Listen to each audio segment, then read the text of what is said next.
Hello friends, आज हम लोग डिस्कस करने वाले हैं फॉर्म जीएसटी DRC 08A के बारे में। ये फॉर्म जो है वो amendment oblique modification of summary of the order creating demand under existing laws. ये फॉर्म जो है वो अमेंडमेंट मॉडिफिकेशन से संबंधित है और ये जो डिमांड क्रिएट की जाती है उसके अंतर्गत है कि अगर कोई डिमांड क्रिएट की गई है और उस डिमांड में अमेंडमेंट या मॉडिफिकेशन करने की आवश्यकता है तो हम किस फॉर्म में करेंगे। यानी कि फॉर्म जीएसटी DRC 08A में हम उसको करेंगे। तो आज हम लोग उसी को समझेंगे और उससे पहले एक छोटी सी रिक्वेस्ट कि अगर आपने अभी तक हमारा चैनल सब्सक्राइब नहीं किया है तो कृपया सब्सक्राइब करें और बेल आइकन अवश्य प्रेस करें जिससे हमारे वीडियो आपको जल्दी से जल्दी मिल सकें। तो आइए देखते हैं फॉर्म जीएसटी DRC 08A सी रूल 142A2। मतलब ये रूल 142A का सब रूल 2 जिसमें इसके बारे में पूरी डिटेल दी गई है कि ये किससे संबंधित है। तो आइए सबसे पहले हम ये देख लेते हैं कि रूल 142A2 क्या कहता है। देखिए 142A का सब रूल 2 जब हम देखते हैं, where the demand of an order uploaded under sub rule 1। इसका मतलब यह है कि इससे पहले हमें सब रूल 1 देखने की जरूरत है। यानी सब रूल 1 देखते हैं तो 142A किससे संबंधित है? Procedure for recovery of dues under existing laws. तो ये रिकवरी से संबंधित है, अगर हमारे कोई ड्यूज हैं उसकी रिकवरी से। तो सब रूल 1 क्या कहता है? A summary of order issued under any of the existing laws creating demand of tax, interest, penalty, fee और any other dues which becomes recoverable consequent to proceedings launched under the existing laws before, on or after the appointed day shall, unless recovered under that law, be recovered under the Act and may be uploaded in Form GST DRC 07A electronically on the common portal for recovery under the Act, and the demand of the order shall be posted in part 2nd of electronic liability register in form GST PMT 01। तो यहां पर इन्होंने ये बताया कि अगर हमारे कोई ऑर्डर इशू हुए हैं जो कि डिमांड, टैक्स, इंटरेस्ट, पेनाल्टी या फी से संबंधित हैं जो कि रिकवर होना है, तो उसकी प्रोसीडिंग से संबंधित है कि अगर उसमें कोई अमेंडमेंट की ज़रूरत है, कोई मॉडिफिकेशन करने की ज़रूरत है या उसको कैश करने की ज़रूरत है तो उससे संबंधित चीज़ें हमें फॉर्म DRC 08A में शो करनी पड़ेंगी। उससे पहले may be uploaded in form GST DRC 07A।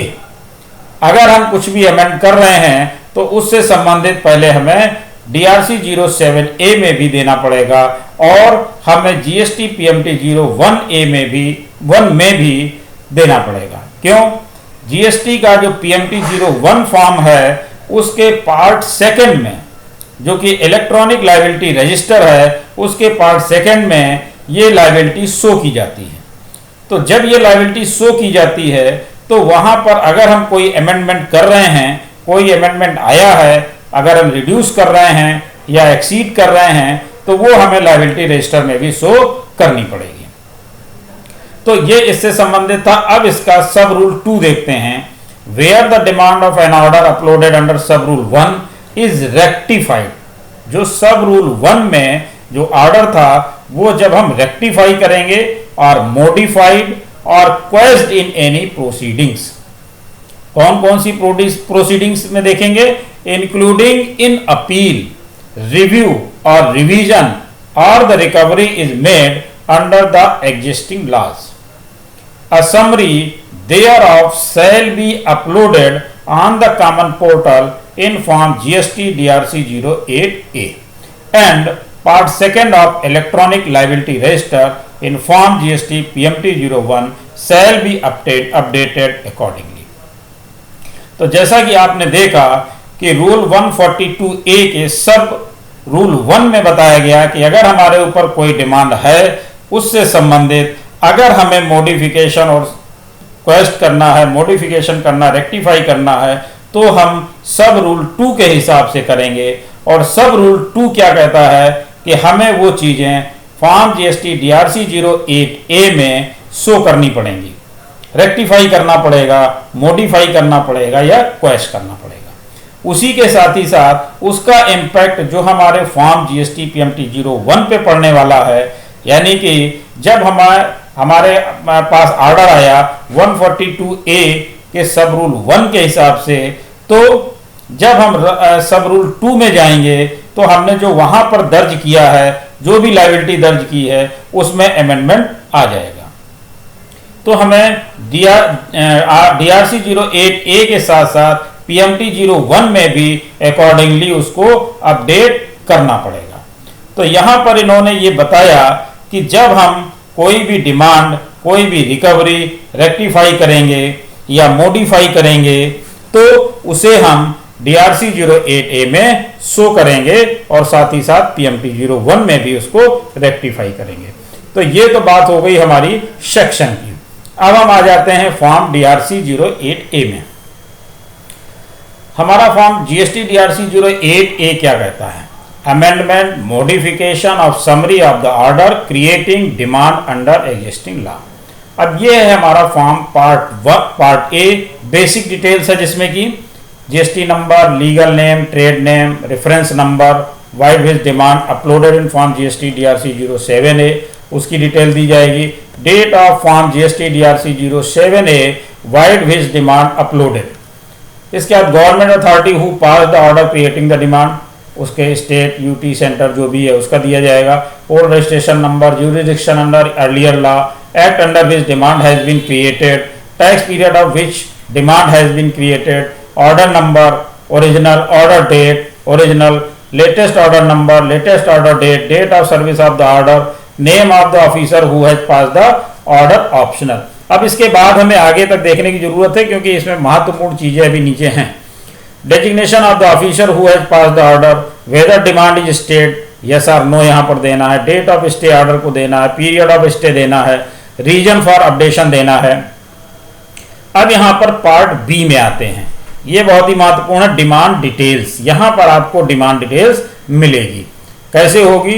Details of demand posted originally through table 21 of form GST DRC 07A, यानी DRC 07A के अकॉर्डिंगली ओरिजिनल डिमांड यहाँ पर भरी जाएगी, जिसमें आपका एक्ट दिया हुआ है, tax, interest, penalty, fees, others and totals दिए हुए हैं। इसके बाद अपडेशन ऑफ डिमांड, यहां पर भी आपको क्या करना है, टाइप ऑफ अपडेशन दिया हुआ, क्यों अपडेट किया गया, tax, interest, penalty, fees, others, total. अब देखना questioning of demand, complete closure of demand. तो यहां पर वो चीजें भरनी है जो क्वेश्चनिंग ऑफ डिमांड से है या कंप्लीट क्लोजर ऑफ डिमांड से है। तो वहां यहां पर उसकी अमाउंट देनी है कि टैक्स कितना है, इंटरेस्ट कितना है, पेनाल्टी, फीस और अदर्स और टोटल्स के बारे में। सेकंड में दिया है amount of reduction if any, अगर अमाउंट में कोई रिडक्शन किया गया है तो उसकी डिटेल्स यहां पर दी जाएगी। इसके बाद थर्ड नंबर पे टोटल रिडक्शन 1+2, यानी दोनों को मिला करके कितनी रिडक्शन की गई है वो आपको यहां पर मिलेगी। इसके बाद हम देखते हैं balance amount of demand required to be recovered under the act, ये आपकी ऑटो पॉपुलेटेड है, तो यहां पर आपको बैलेंस अमाउंट ऑफ डिमांड मिलेगी। कैसे? सेम कॉलम रहेंगे, एक्ट है, tax, interest, penalty, fees, others and totals.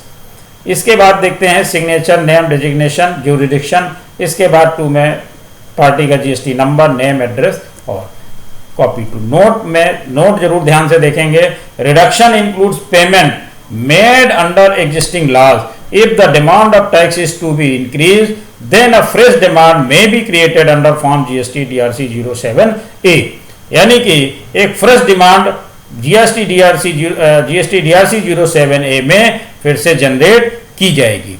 Copy of the order vide which demand has been modified, rectified, revised, updated can be uploaded.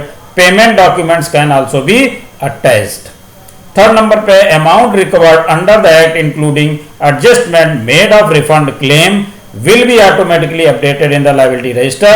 This form shall not be filled for such recoveries. तो ये सारी चीजें जो है आपको वहां पर mention की जाएंगी। लाइबिलिटी रजिस्टर को भी अपडेट किया जाएगा, DRC 07A के फॉर्म को भी अपडेट किया जाएगा। तो ये चीजें सब अपडेट करके आपको ये DRC 08A में मिल जाएंगी।